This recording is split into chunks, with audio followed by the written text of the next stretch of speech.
This is 5 on your side at 5. Focused on you. Developing tonight, a St. Louis business owner is charged with a crime after a police officer crashed a cruiser into the owner's bar. Thanks for joining us. I'm Mike Bush. And I'm Kelly Jackson. The crash happened early this morning on South Broadway. Police say afterwards, one of the bar owners shouted obscenities and shoved an officer. But the owners say the police are leaving out key details. 5 on your side's Diamond Palmer is live at St. Louis Police Headquarters with new information about the crash and the charges. Diamond. That's right, Kelly and Mike. Chad Morris and his husband are the co-owners of Bar PM, and Morris is being charged with resisting arrest as well as assaulting a police officer. Police say that Morris shoved that police officer in the chest, and they tried to take him into custody, but he refused. Police say around 12:30 this morning, an officer was heading way too close to a parked car and tried to correct himself, but lost control of the cruiser and crashed into Bar PM. Police say one of the owners came outside and cursed at officers. When another officer tried to calm things down, police say he shoved the officer in the chest. Bar PM's co-owner James Pence is the husband of Morris, and he says he was also put into handcuffs for refusing to give his ID. Pence says one of the police officers made a homophobic remark to his husband, and he acted, quote, out of self-defense. Nearly a dozen volunteers and friends of the bar came out today to make the repairs to the damaged building. It was an immediate, I got to get there now. There is something I can do. I can help rebuild things. I can help with, in case somebody needed a break. Anytime somebody is in trouble and you know you can help them, you want to do everything in your power to get them back up and running immediately. That's just what this community does. The bar says it will be closed today and doesn't have a timeline as for reopening, but they say that the owners of this bar will not be speaking again unless they are represented by an attorney. Now, we have reached out to police as far as these accusations of an officer using a homophobic slur, and they have not responded. Reporting live here at the St. Louis Police Headquarters, Diamond Palmer, 5 on your side. In about an hour, a local district is holding a meeting to talk about violence in schools. Our Robert Townsend joins us live now from the Ferguson-Florissant School District's Administration Office to tell us more about tonight's meeting. Robert. Mike and Kelly, a spokesperson for the Ferguson-Florissant School District, tells me in the past 2 years, there's been an uptick in violence at some of its schools. Now, the spokesperson says the fights and other violence erupted when a lot of students returned to their classrooms after the pandemic in the fall of 2021. She tells me the conflicts are mainly happening at the district's middle and high schools. The district increased some measures, including providing more emotional and mental health support for students. During tonight's meeting, the superintendent for the Ferguson-Florissant School District will talk more about that.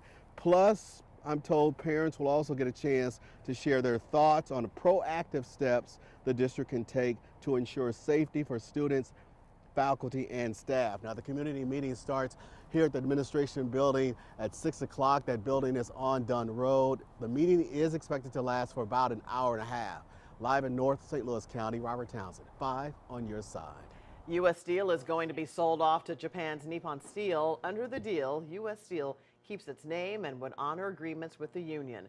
The company recently decided to idle its plant in Granite City, laying off hundreds of workers. The president of United Steelworkers Local 1899 tells us while he's disappointed about the acquisition, he's holding on to hope.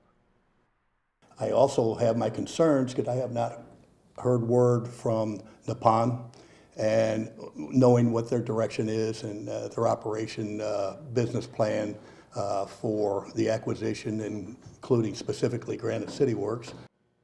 The acquisition is expected to close in the second or third quarter of next year. The union expects to have information meetings in the coming months.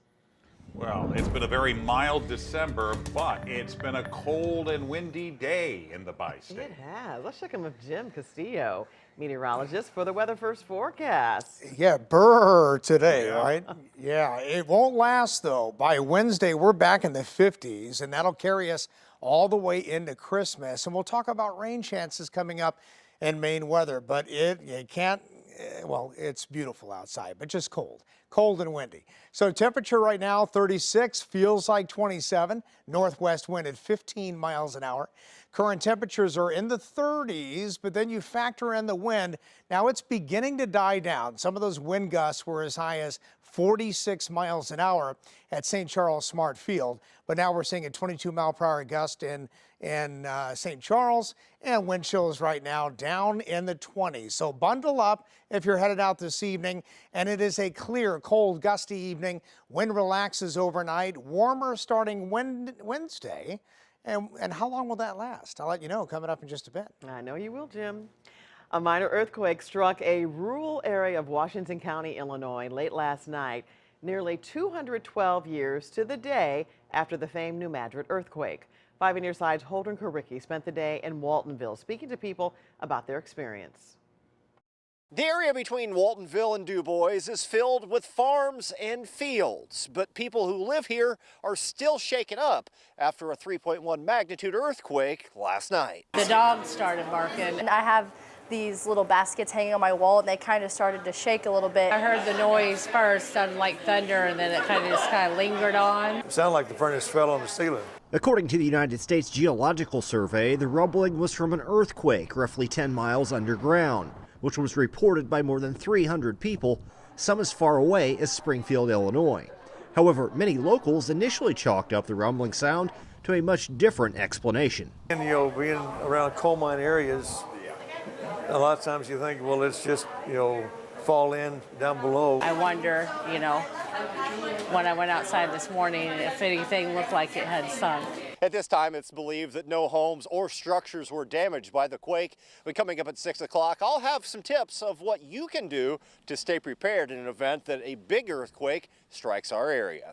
Reporting outside of Waltonville, Illinois, Holden Kuricki, 5 on your side. Today, St. Louis's mayor signed a bill that freezes personal property taxes for seniors. It's expected to save seniors anywhere between $50 and $100 on their bill. You must be at least 62 years old, own a home that's worth less than $500,000. The city says with rising prices, this will keep more seniors in their homes. This bill not just provides financial relief, but an economic safety net for our senior homeowners, many who are living and supporting families on a fixed income.